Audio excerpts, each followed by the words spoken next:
Gorosei, may devil fruits ba o wala? Sila kaya mismo ang mga devil sa devil fruit? Sa extension review nga na ginawa natin in chapter 1109, nabanggit ko nga na interested akong makita kung may number din ba itong mga black circle stars ng apat pang Gorosei. Since si Gorosei Saturn nga may number 5 sa black circle star niya. At it turns out na yes, meron nga ring numbers itong apat pang Gorosei sa mga black circle stars nila. Itong si Gorosei Mars nga nakita natin na number 4 yung nakalagay sa kanya. Si Gorosei Mercury naman may number 3. Itong na-highlights naman sa recent chapter na si Gorosei Nasujuro may number 2. At itong si Gorosei Jupiter naman number 1. So kung itong mga numbers nga na to yung distinction nila o ranking sa kung sino ang pinakamalalakas sa kanila, ang magiging pinakamalakas nga itong si Gorosei Jupiter na sinundan naman ni Gorosei Nasujuro. Sumunod naman sila Gorosei Mercury at Gorosei Mars. At ang huli itong si Gorosei Saturn. Kapansin-pansin nga na itong pagkakasunod-sunod na to nakita na rin natin to during sa pagkausap ni Sakazuki sa kanila. Ganito nga rin yung alignment nila. Anyway, nakita nga natin sa mga appearance ng iba pang Gorosei na similar kay Saturn pare-parehas nga sila ng mga mata kapag naka full Zoan form sila. Sa latest chapter nga itong si Gorosei Nasujuro lang ang nakita nating nagpalit into hybrid form, kung saan naging similar nga siya sa isang centaur. Kaya naman assume na sa next chapter makikita rin natin yung hybrid forms ng iba pang mga Gorosei. At speaking of iba pang Gorosei, ngayon nga pag-usapan na natin ang bawat isa sa kanila. Unahin na natin itong number 1 na si Gorosei Jupiter. Ang transformation nga na ipinakita niya isang sandworm. Kung mapapansin nyo nga itong X sa mukha niya nung ipinakita itong una niyang appearance actually na yung mismong bunganga pala niya. Nung una ko ngang makita itong Gorosei na to nagbalik sa alaala ko yung Sandora Dragon na kinalaban nila Luffy during Alabasta Arc. Naalala ko nga to bigla dahil similar nga kay Jupiter lumulubog rin to sa lupa. Sa part naman ng pagkakahati sa kanya nila Brogy at Dory I assume na alam nyo na rin na may ganito nga ring insidenteng nangyari during Little Garden Arc. Ito nga yung time kung saan nakain naman si Luffy ng isang dinosaur. Pero sa oras nga na to si Dory lang ang humiwas sa dinosaur. So ang ikalawa naman nating pag-usapan itong si Gorosei Nasujuro. Ang transformation nga na ibinigay sa kanya ni Oda yung Bakotso. Isa nga itong skeleton horse. Nabanggit ko nga sa recent chapter review natin yung possible matchups ng mga Gorosei sa Straw Hat Pirates, which is ang nabanggit ko nga itong si Zoro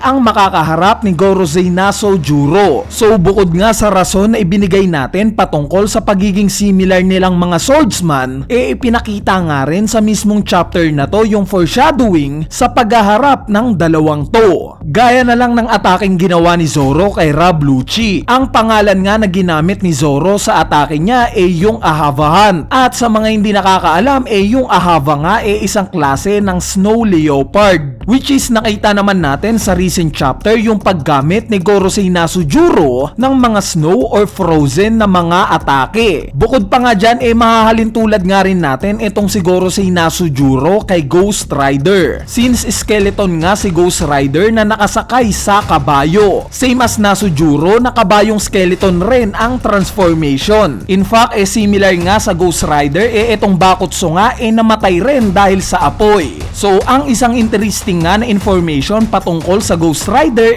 mas kilala nga siya bilang King of Hell. At during Wano Arc naman sa naging laban ni Zoro kay King nabanggit nga niya na gusto niyang maging King of Hell, meaning may connection talaga itong dalawa na to. Sa part naman ng ikatlong Gorosei na si Mercury siya nga lang ang hindi na highlight sa recent chapter. So ang transformation nga niya yung tinatawag na Hoki. Isa nga itong giant boar. Alam ko na napansin nyo rin na very very similar nga yung appearance na itong si Gorosei Mercury sa mountain god na hiniwa ni Oden during sa naging flashback niya. Very similar nga yung appearance nila. Sa part naman ni Gorosei Mars isa ngang Itsumade yung transformation niya. Isa nga itong giant bird na may katawan ng ahas at mukha ng tao. Kaya naman excited na nga akong makita kung ano ang magiging itsura ng hybrid form niya. Dahil panigurado may gagawing kakaiba sa kanya itong si Oda. Ang isa nga sa pinakasikat na kwento patungkol sa Itsumade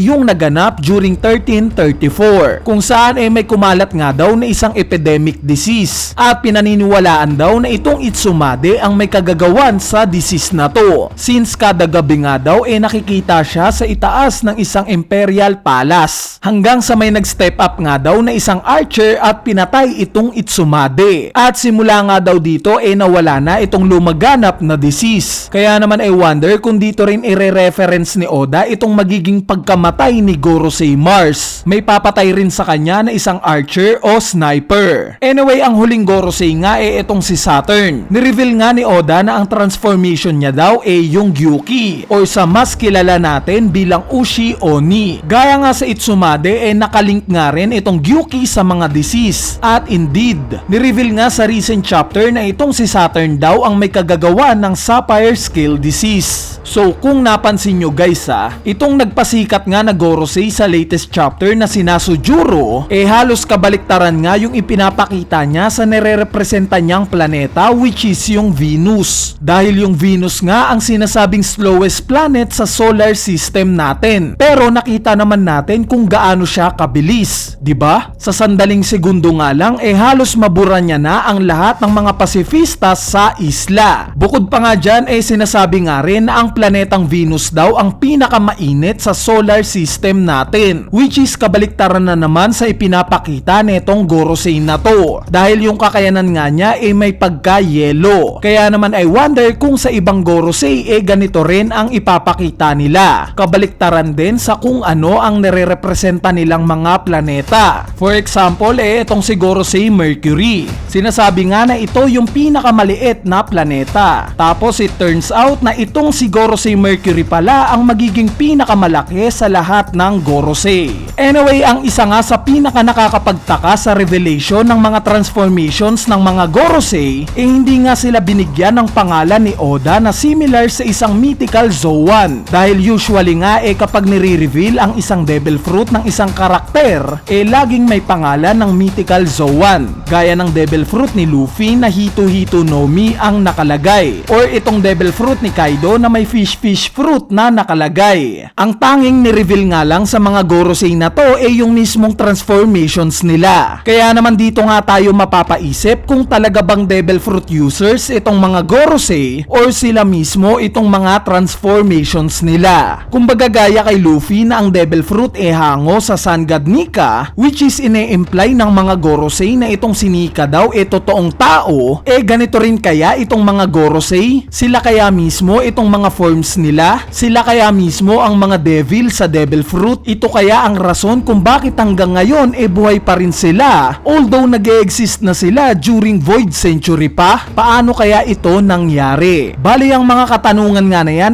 obviously na malapit na nating malaman, since nakita naman natin na sa nangyayaring Egghead Island arc ngayon mukhang malapit na nga itong mag-conclude. Lalo na at nabanggit nga sa latest chapter na meron na lang 7 minutes itong mga Gorosei para hanapin yung signal na pinanggagalingan ng broadcast ni Vegapunk. Anyway, ayan na nga yung extension review natin para sa latest chapter ng manga na chapter 1110. Kung natripan nyo nga itong topic natin, wag na kayong mahiyang pindutin yung like button dahil napakalaking tulong na nga niyang like nyo para sa ating channel. So yun lang, peace!